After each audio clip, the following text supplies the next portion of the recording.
नमस्कार मित्रांनो, after marriage एक प्रेमकथा भाग 113 मध्ये आपण पाहणार आहे. प्रवीणच्या तब्येतीत बरीच सुधारणा झाली होती. त्यात आता येथे हॉस्पिटलमध्ये बसून कंटाळा आला होता. योगिता सोबत होती म्हणून त्याने कसेबसे 8-10 दिवस ढकलले.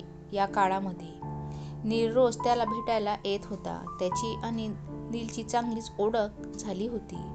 तन्वी पण रोज हॉस्पिटलला येत होती.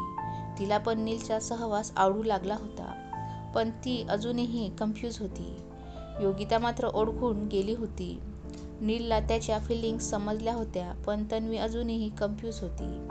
कारण राघवच्या बाबतीत जे झालं ते अजून ती विसरली नव्हती.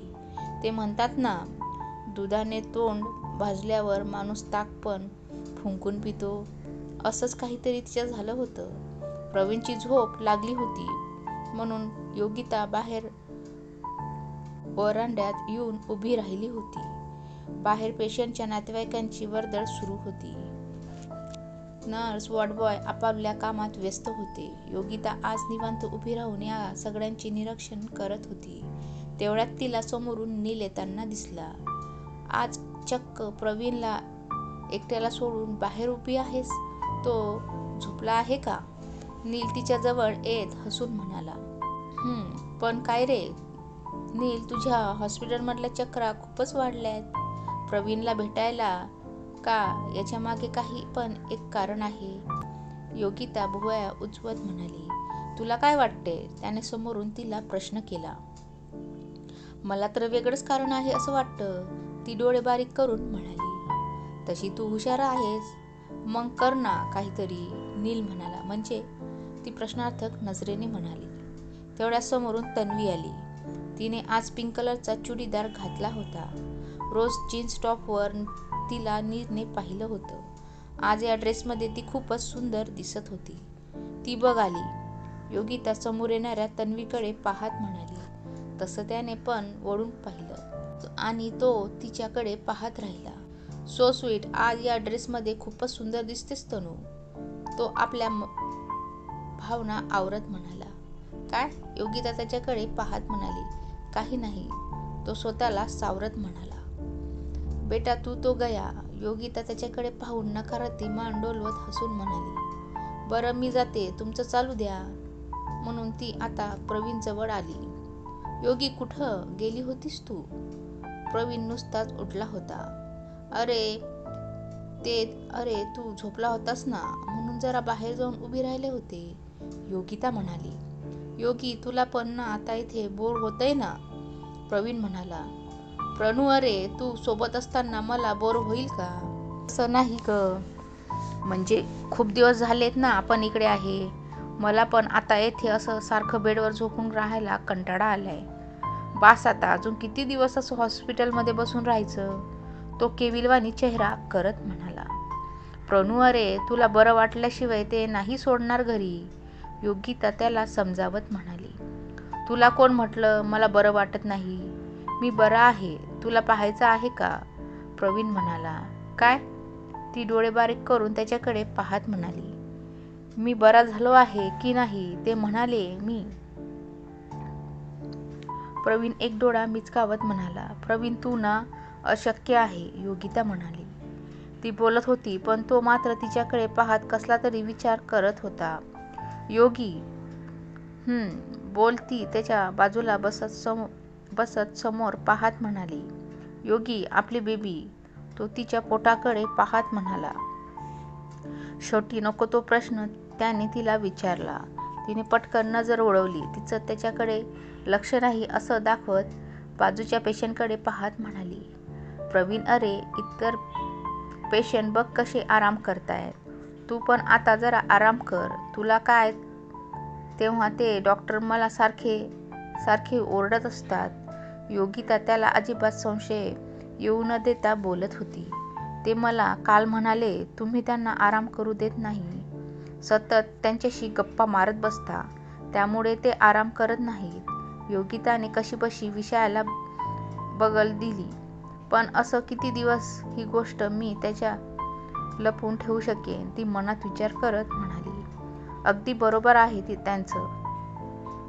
तुला मी झोपल्यावर बोर होत नाही म्हणून तू बडबड करून माझं डोकं खातेस.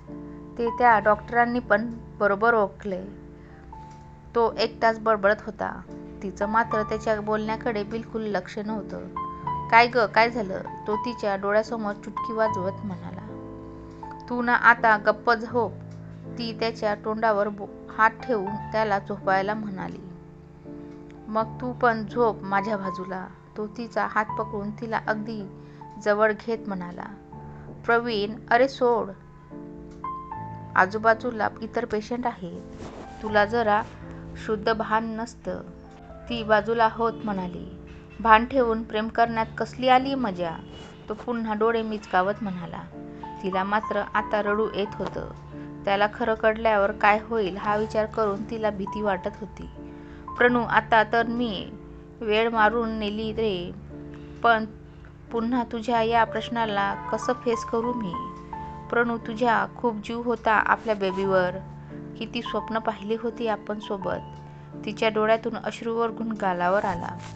योगी, काय झालं? तो तिचा हात हातात घेत म्हणाला.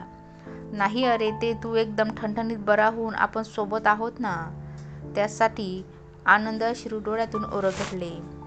तिने कसंबसं स्वतःला सावरत म्हणाली. थोड्या वेळात तन्वी आणि नील आत आले. दादा, कसा आहेस आता तू? तन्वी प्रवीणला बिलगत म्हणाली. बघ ना, आता मी एकदम ठणठणीत बरा झालो आहे. तरी आता हे डॉक्टर कधी डिस्चार्ज देतायत काय माहीत. प्रवीण आता चांगलाच वैतागला होता. आता थोड्या वेळात काका काकू येताय. आपण काकांना डॉक्टरांशी बोलून सांगू. आपण तुझा डिस्चार्ज घ्यायला सांगू, तन्वी त्याला समजावत म्हणाली. तेवढ्यात त्याचे मित्र त्याला भेटायला आले. सिद्धार्थ, मनोज आणि धीरज. त्यांना येताना पाहून प्रवीण जरा नाराजच झाला. त्याने त्या तिघांना पाहून दुसरीकडे तोंड फिरवलं. काय झाले, असं तोंड का फिरवलं? सिद्धार्थ म्हणाला. या 8-10 दिवसात एकदाही मला भेटायला आला नाहीत आणि आज अचानक येऊन काय झालं म्हणून विचारतोयस? तो जरा नाराजीत म्हणाला. खरं सांगू तुला, आम्ही तुझी पहिल्या दिवसाची अवस्था पाहिली आणि तुला पुन्हा त्या अवस्थेत पाहायला मनच होत नव्हतं. त्यामुळे मनात असून पण आम्ही तुला पाहायला आलो नाही. सॉरी भावा. सिद्धार्थ भावक होऊन बोलत होता. त्यानंतर ते सगळे बोलत बसले. थोड्या वेळाने श्रीधरराव आणि सुमित्रा दोघे पण आले. त्यांनी घरून त्यांच्यासाठी खायला बनवून आणलं होतं. ते त्यांनी त्याला स्वतःला हाताने भरविलं. मम्मा, आता मला घरी येऊन तुझ्या हातून रोज जेवायचं आहे. हो रे राजा, आता यांना मी सांगते डॉक्टरांशी बोलायला. त्या त्याला भरवत म्हणाल्या. मायलेकराचं प्रेम सगळं बाजूला उभं राहून पाहत होते. त्यानंतर श्रीधरराव डॉक्टरांना भेटायला गेले. डॉक्टरांना भेटून त्यांच्याशी बोलून त्यांनी प्रवीणला घरी सोडण्याची विनंती केली. डॉक्टरांनी अनुमती दिली, पण त्याला काही त्रास होईल असं काही करू नका. तुम्हाला मी आधीच सर्व सांगितलं आहे, डॉक्टर म्हणाले. ओके म्हणून डॉक्टरांचे आभार मानून ते बाहेर आले. दुसऱ्या दिवशीच त्याला डिस्चार्ज मिळणार होता. ते ऐकून तो खुश झाला. इकडे नीलचा चेहरा मात्र पडला होता. ते तन्वीने पाहिलं. तिने काय झालं म्हणून भुवया उचवत त्याला विचारलं. त्याने नकारार्थी मान डोलवली. इकडे योगिताने मात्र जाणवलं तो का उदास झाला. एवढं टेन्शन घेऊ नकोस. तू आमच्या घरी पण प्रवीणला भेटायला येऊ शकतोस. ती नीलकडे पाहून डोळे मिचकावत म्हणाली. तशी त्याच्या चेहऱ्यावर स्माईल आली. तन्वी पण लाजली. तेवढ्यात प्रवीणची नजर तिच्यावर पडली. या तन्वीला काय झालं अचानक लाजायला? तो मनात विचार करत होता. थोड्या वेळाने सगळे घरी निघून आलेत. इकडे सुमित्रा प्रवीण घरी येणार म्हणून त्याच्या स्वागताच्या तयारी करू लागल्या. रखमाला सांगून त्यांची रूम स्वच्छ करून घेतली. पडदे चादरी वगैरे सर्व बदलून टाकलं. रूमचा कायापालट करून टाकला होता. तन्वी पण तिच्या रूममध्ये जाऊन मोबाईल पाहत बसली होती. तिने आजच नीलला तिचा नंबर दिला होता. त्याने तिला हाय म्हणून मेसेज केला. तिने पण हाय म्हणून मेसेज सेंड केला.